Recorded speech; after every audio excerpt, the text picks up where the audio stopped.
માતરમાં પત્રકાર પર જીવલેણ હુમલો. જમીન અને સમાધાન બાબતે અદાવત રાખી 5 શખ્સોએ ઢોર માર માર્યો. પોલીસ ફરિયાદ દાખલ. ખેડા જિલ્લાના માતર પંથકમાં એક ચોંકાવનારી ઘટના સામે આવી છે. માતરમાં રહેતા અને પત્રકારત્વ સાથે સંકળાયેલા ઉમંગભાઈ નિલેશભાઈ શર્મા પર 5 જેટલા શખ્સોએ એકસંપ થઈને જીવલેણ હુમલો કર્યો છે. વાળંદ પંચ મિલકત ટ્રસ્ટની જમીન અને અગાઉ થયેલા કોઈ સમાધાનની અદાવત રાખીને આ હુમલો કરવામાં આવ્યો હોવાનું પોલીસ ફરિયાદમાં ખુલવા પામ્યું છે. રિપોર્ટર સચિન પંડ્યા, નડિયાદ. જી, તમારું નામ અને શું ઘટના બની શકે? મારું નામ ઉમંગ શર્મા છે. હું તુલસી વિલામાં રહું છું, પણ મારું જૂનું મકાન વાડન ખડકીમાં આવ્યું છે. તો અમારે ત્યાં અમારા વાડન સમાજની મિલકત આવી છે, વાડન પંચ મિલકત ટ્રસ્ટ.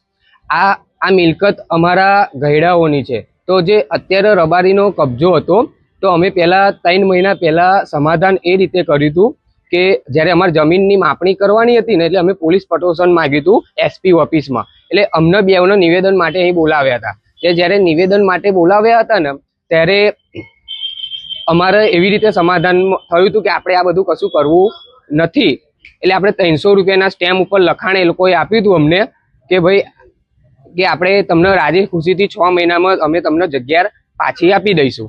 એટલે અમે લોકો માની ગયા હતા. પછી ત્યાર પછી મારે 8 મહિના પહેલાની અરજી ગ્રામ પંચાયતમાં મેં આપી હતી. તો હું તલાટી સાહેબને 3 દિવસ પહેલા મળવા ગયો હતો કે અમે 8 મહિના પહેલા અરજી આપી હતી. પાછળના જે વાડન ખડકીનું જે મકાન છે, એમાં 15 મકાનમાં પાણી આવતું નથી, તો તમે એનું નિરાકરણ કરો. તો ત્યાં તેમના રબારી સમાજનો એક દીકરો ત્યાં નોકરી કરે છે. તો આ ભાઈ એ ભાઈના ત્યાં શોપ પર જઈને ડાયરેક્ટ એવું કીધું કે પેલો ઉમંગે તારા નામે અરજી કરી છે અને તને ખોટી રીતે હેરાન કરે છે. તો મેં એના નામે કોઈ પર્સનલ અરજી કરી નથી, કોઈ સમાજના નામે અરજી કરી નથી. તો 2 દિવસથી આ લોકો મને મારવાની ધમકી આપી રહેલા કે તું મારા ગાયનું પાણી છીનવી લેશ. પણ એવું કંઈ છે નહીં. સરપંચ સાહેબ ખુદ આવ્યા હતા. સરપંચ સાહેબે કીધું કે આ જગ્યાએ પાણી નથી આવતું, એટલે નવી પાઇપલાઇન નાખી આપવાની છે. એમને એવું પણ કીધું, એ રીતે સમાધાન કર્યું કે તમને બી પાણી પોકશે ને અમને બી પાણી આપશે.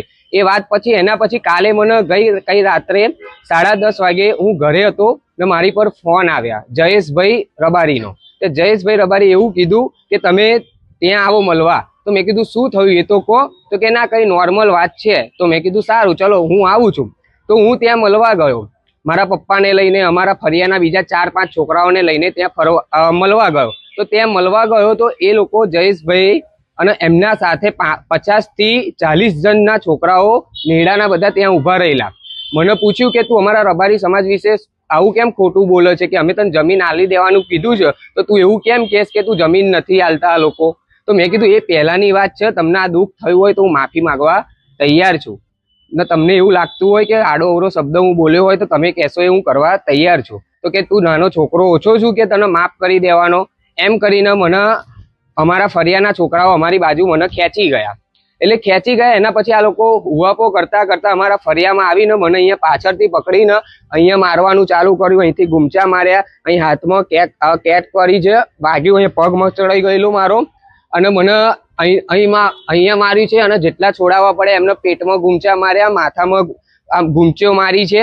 અને મને ખુદ એવી ધમકી આપી છે જયેશભાઈ, પક્કોભાઈ રબારી અને વિશાલ રબારીએ કે તું 4 કલાકમાં અમે તને મારી કાઢીશું, તું ગમે ત્યાં ફરીશ એ જગ્યાએ મારી કાઢીશું. તમારી સાથે આગળની કાર્યવાહી શું છે? મારી આગળની કાર્યવાહી એક જ છે કે મારે પૂરેપૂરું મને પોલીસ સપોર્ટ કરે. આ લોકો મને ખોટી રીતે ફસાવવા માંગે છે અને મારો અનિમય કોઈ જ વાંક નથી.